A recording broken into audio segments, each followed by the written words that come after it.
Hello everyone, welcome to my channel. I hope everyone is having a wonderful day. Before starting the video, please go ahead and hit the subscribe button and give this video a like up. J.I. Slater's best pals have reportedly flown home to the UK as the missing Brit's family continue their desperate search.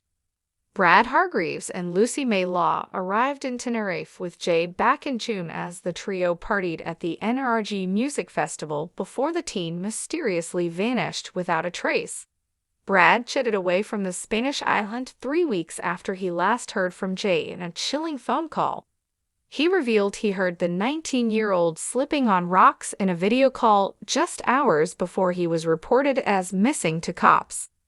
Brad has since returned to his family home in Oswaldtwistle in Lancashire alongside his mum, who flew out to help in the search. Rachel Hargreaves said once she arrived to the island that her son Brad was not really coping with Jay's disappearance. It is understood Lucy, 18, headed home sometime earlier after doing all she could to help in the now 4-week search. Taking to her Instagram for the first time since Jay vanished, Lucy posted a snap of the pair together with a crying face emoji last week. Lucy was also the one who set up a GoFundMe to raise money for Jay and to help finance the search. It has since reached over £50,000. Jay was said to have been staying with Brad and Lucy at a holiday apartment in Los Cristianos. On June 16, the night before his disappearance, the trio were partying at the Papagayo nightclub late into the night.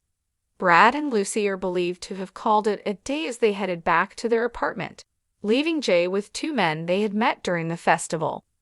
The missing Brit was seen leaving club with the older men heading to a secluded airbnb hours away from where his pals were in Masca.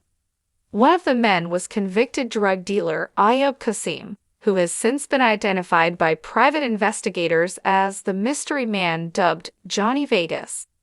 The identity of the other man is still unknown. Officials are still unsure why he chose to go back to the Airbnb instead of returning to his apartment in Los Cristianos, with one theory suggesting Jay had lost his room key. Messages from Ayub, seen by The Sun, show that Jay had complained to him about losing his key on the night out. Ayub then offered the teen a place to crash for the night as he drove Jay home and put him up on the sofa in the living room. A final Snapchat picture from Jay shows him sitting outside the Airbnb smoking a cigarette given to him by Ayub. The morning after, Ayub claims Jay turned down a lift back to his apartment, saying he was going to catch a bus as he was hungry. It has since been claimed by ex-detective Mark Williams Thomas, who has been working on the case for weeks, that Jay left in a panic and was scared to return. Jay then decided to try and make the 11-hour trek back to Los Cristianos on foot after he was seemingly unable to catch a bus. During his rocky walk, Jay phoned both Lucy and Brad. Brad told ITV's This Morning he didn't think anything was wrong during their talk, but he did say he could hear Jay's feet sliding on the rocks during the chat. Brad said, "That's how I knew he went off the road because, you know, when you walk on gravel or whatever it is, you know what I mean, stones. We were both, laughing about it," he said. "Look where I am." He has faced daily vile messages from online trolls since, with people probing him over his friend's disappearance. In a statement, Brad said, "We ain't drug mules or whatever. People need to know the facts before talking on the internet." After speaking to Brad, Jay then got a second phone call from Lucy at around 8:50 a.m.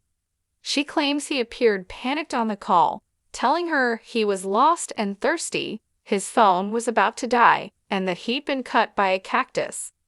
His phone later died, with its final ping coming from the rural Deteno Park, a mountainous region close by.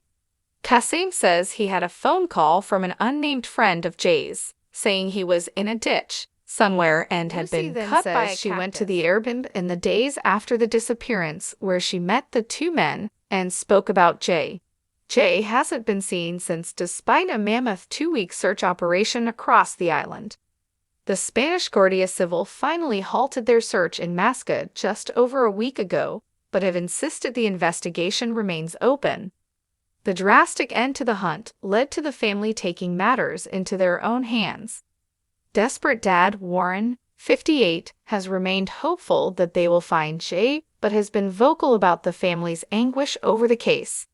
He blasted the search operation as he claimed everything stinks amid fears other people are involved in his son's disappearance. "It's just a riddle and I don't know the outcome," Warren added. "We're going round and round in circles." He continued telling the Manchester Evening News, "From the bimp, he's a fit lad, 25 minutes you can get to the top, to where the cafe is. If he's followed the road and been where we've been today, it's took him an hour and a half. Dozens of cars would have gone past him. We got here at 9 a.m. and the 10 a.m. bus passed us, and it would have passed him. I've been up here 3 weeks and I've never seen as many cars." Jay's uncle Glenn Duncan has also angrily hit out at the police investigation, saying he wished he could burst into the police station, amid fears a third party could have been involved. Yesterday, Warren warned it would take an army 10 years to search the whole area as he pleaded with Interpol and British cops to help. Warren, joined by Glenn and older brother Zach, are now searching a town in Tenerife where the teen was allegedly spotted 9 hours after he disappeared. They focused their efforts in the town of Santiago del Tide, which made headlines several weeks ago when apparent CCTV footage caught Jay wandering across the road.